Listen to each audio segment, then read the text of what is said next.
He worked the night shift, driving through the city streets from dusk to dawn. Customers loved him, but no one knew his story. That stormy night, when the young soldier called for a taxi, everything changed. Because the route the driver showed him was a secret path that only one kind of person could know. Welcome to Human Stories. Before we begin this powerful story of mystery, loyalty, and forgotten heroism, tell us in the comments which city you're watching from today. And if you believe stories like this need to be heard, hit that subscribe button and help us keep these stories alive. Charlie Morrison, 68 years old, short stature, gray hair, always dressed clean, was a taxi driver. Yellow cab number 47 had been a familiar sight on the city streets for 15 years.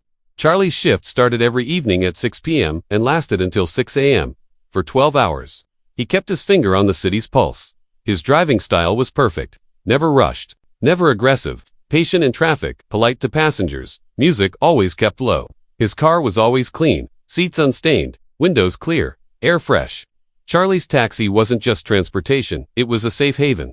Customers called him Uncle Charlie. Young women had a reliable driver to get home safely late at night. Elderly people had a patient companion to get to the hospital. Businessmen had a punctual partner to make their meetings. Charlie carried everyone, listened to everyone, but never talked about himself. Uncle Charlie, how are you tonight? I'm fine, thank you. How are you? Work was tiring today. Going home I understand, I'll take the quickest route. These conversations were repeated every night. Simple, genuine, sufficient. Charlie listened to his customers' lives but never shared his own. He was there for them, but no one was there. For him, he knew the city streets by heart. Which roads were jammed at what time, which intersections had longer traffic lights, which routes were faster. 15 years of experience had made him the city's living map. But Charlie didn't just know the normal roads. It was a cold November night. Rain had been pouring heavily for hours, making the streets wet and slippery. Charlie was on his usual shift, listening to calls from his radio. At 11:45 p.m., his phone rang. Charlie, there's a passenger at the Garrison Hotel. Needs to get to the airport urgently. I'll take it. Charlie knew the hotel. It was close to the city's military district, usually where business travelers stayed. He was at the hotel entrance in 10 minutes. The young man who came out was 25 to 26 years old. Short hair, proper posture, military discipline was evident in his walk. He carried a small suitcase, wearing a very wet jacket. Airport, he said as the taxi approached. Sure. Which terminal? Military terminal. Charlie nodded. There was a military terminal in the city, but it was in a separate section from the civilian airport. Normal taxi drivers usually didn't go there because they didn't know the way. The young man got into the back seat. Lieutenant Jake Morrison, I have an urgent mission. Need to make it on time. Charlie Morrison, we'll make it. Morrison, are we related? Jake smiled, maybe distantly. Charlie smiled too, but Charlie was thinking about something else. This name seemed familiar to him. Instead of taking the normal route to the airport, Charlie chose a different path. He avoided main roads, entered side streets. Jake initially thought this was because of traffic, but then it started seeming strange. Does this road go to the airport? Jake asked. This is the fastest route tonight. But Jake knew how to read maps, and the direction they were currently going was completely opposite to the airport. Excuse me, but this road is wrong. The airport is east, we're going west. Charlie looked at Jake through the rearview mirror. Jake, where's your mission? This question surprised Jake. How did he know where his mission was? How? How do you know? Because I was there too. Jake's heart raced. Which mission? 2003. Iraq FOB Liberty. Jake's breath caught. FOB Liberty. Forward Operating Base. Liberty. He'd heard that base's name, but it was a very classified place. Only special operations units used it. You were there. 18 months. Jake was now looking at Charlie with different eyes. This elderly taxi driver wasn't just a driver. Charlie suddenly turned right and entered a road Jake had never known existed. Narrow paved road. Trees on both sides, as if they were outside normal city limits. Where does this road lead? To the safe route. Jake was now very curious. He was trying to understand who Charlie was. Uncle Charlie, excuse me, but could you tell me who you are? Charlie took a long breath. Staff Sergeant Charles Morrison, 1st Brigade, Special Operations, 1999 to 2009.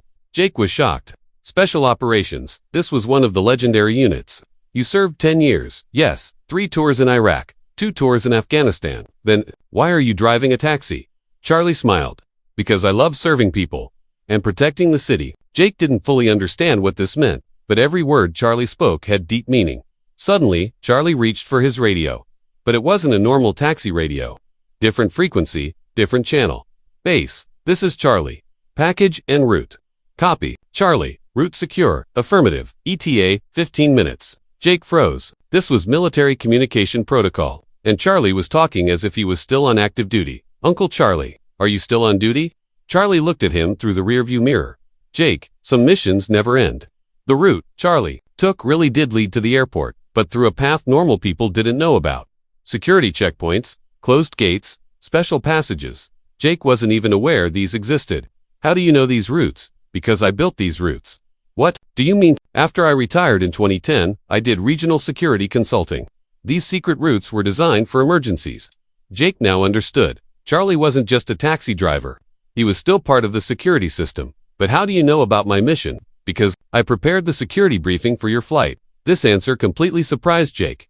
You, gathered information about me. Jake, you're not just an ordinary soldier. You're on a special mission, and I'm tasked with ensuring you get there safely. Tasked by whom? Charlie smiled. You don't need to ask that question. Jake now realized that Charlie was an active operative, working undercover as a taxi driver. Along the way, Charlie began telling Jake his story. I enlisted in 1999. I was young, excited, wanted to serve my country. My first mission was in Bosnia. There I learned that war is very different from what's written in books. What happened on your first mission? It was a missing soldier search mission.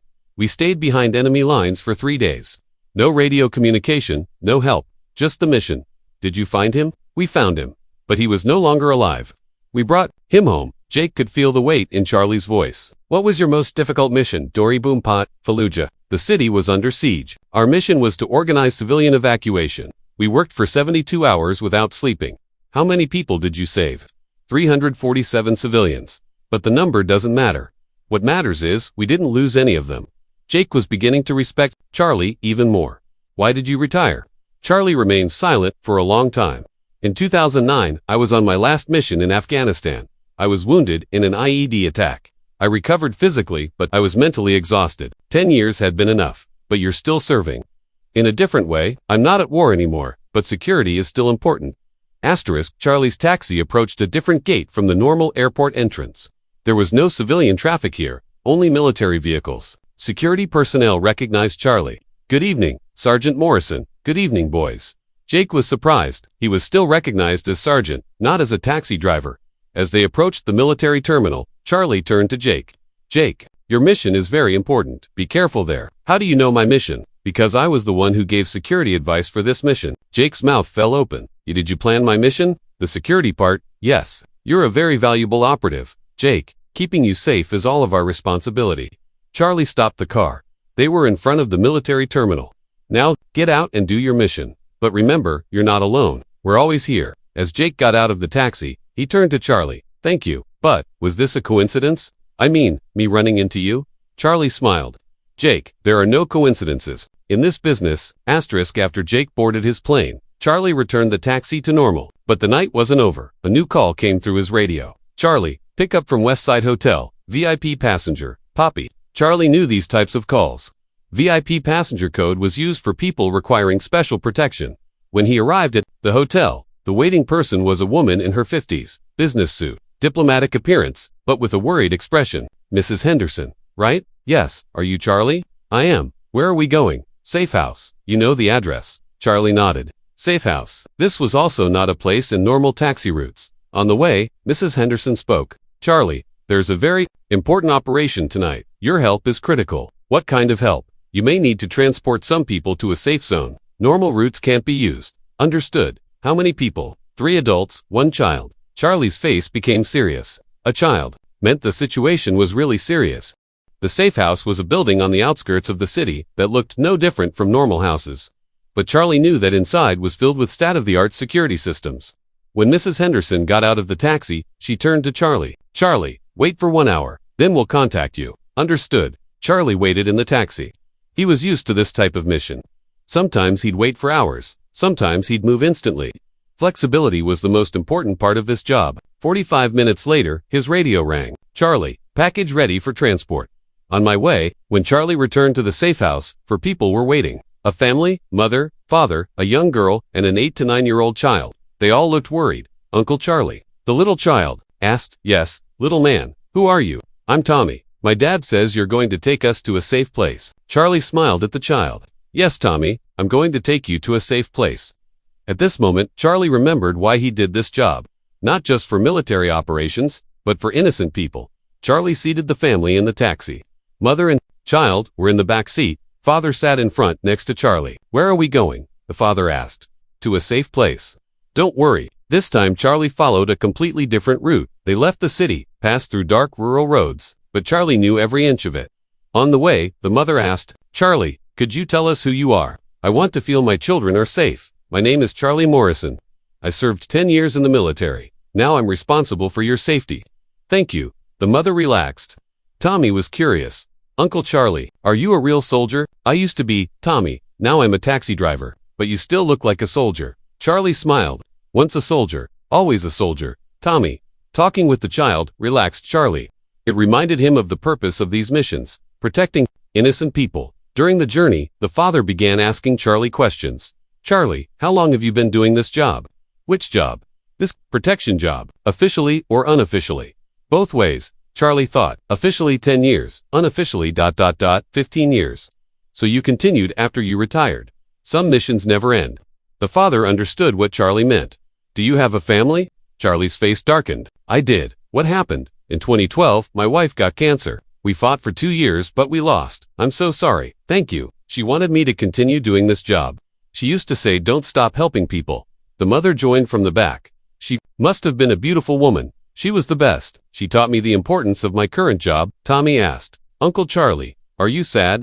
Charlie looked at the child through the rearview mirror. "No, Tommy, I'm not sad, because I'm keeping alive the memory of the person I loved." After 2 hours, Charlie brought the car to a building next to a small airport. This was also different from civilian airports. It was a secret place used for private planes. "Where is this?" the mother asked. "Safe exit point.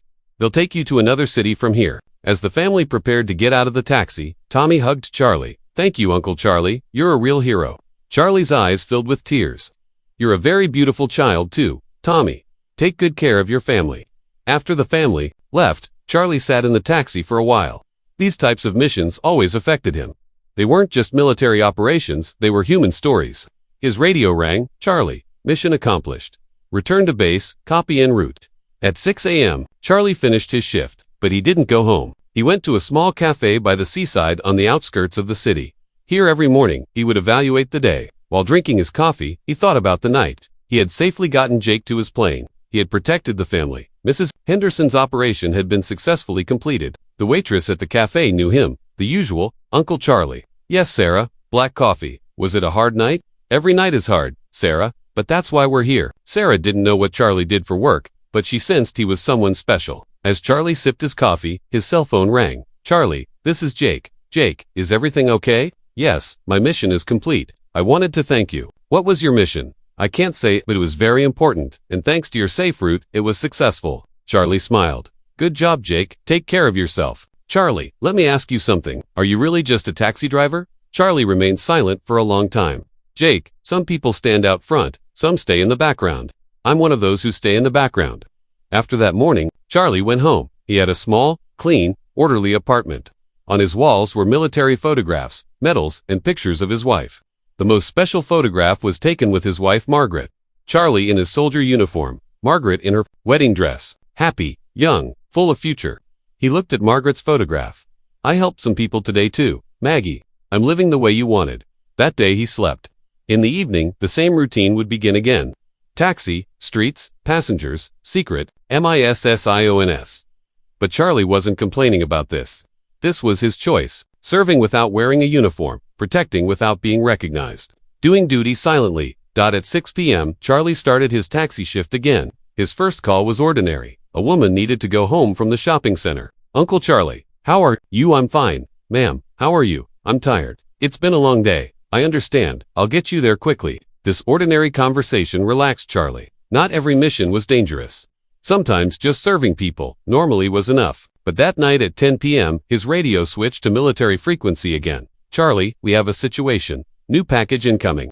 "Copy. What's the nature?" "High priority. VIP extraction needed." Charlie's adrenaline rose. VIP extraction. This was a mission to extract someone very important to a safe zone. Send coordinates. Coordinates sent. Time-sensitive operation.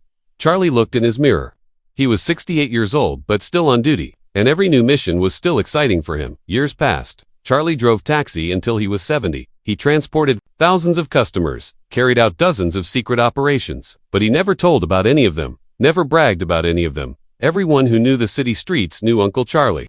Reliable, kind, punctual driver. But only a few people knew his true identity. Years later, Charlie and Jake met again. Jake had now become a high-ranking military officer. "Uncle Charlie, I never forgot you. How are you?" "Jake, good. And your help that night changed my life." "How?" "Because you taught me what real service means. You're a soldier without uniform." Charlie smiled. "Jake, my uniform is taxi driver clothes." This conversation was very valuable to Charlie, because it showed that the work he did was understood. At age 72, Charlie stopped driving taxi, but he didn't retire. He moved to a city security consulting position. Now he was doing planning at a desk, not in the field. On his last day, thousands of customers came to say goodbye to the taxi driver. To them, Charlie hadn't just been a driver, he had become a trusted friend. "Uncle Charlie, we won't be able to find a driver like you. Don't worry, others can do this job too, but there's no one like you." Charlie was happy hearing these things, because for 15 years he hadn't just done transportation, he had built trust. Charlie Morrison wasn't a Vietnam veteran. He was a newer generation soldier. But his story had the same values as veteran stories: service, sacrifice, silent protection. He worked the night shift, driving through the city streets from dusk to dawn. Customers loved him, but no one knew his story. And Charlie wanted it that way. Because that's how real service is. Silently, without boasting, without expecting recognition. For 15 years, Charlie had protected the city, helped people, played roles in secret operations. But no one knew this. That stormy night when he met Jake wasn't a coincidence. Nothing was coincidence. In Charlie's life, everything was planned. Every mission was important. Every passenger was valuable. Now I ask you, have you ever encountered someone like Charlie? Someone who appears ordinary but actually has special missions? Share their stories in the comments, because here at Human Stories, we believe in never forgetting silent guardians. If this story touched you, like it, share it, and don't forget to subscribe. Until we meet in the next story, and remember, the greatest heroes sometimes hide in the most ordinary jobs.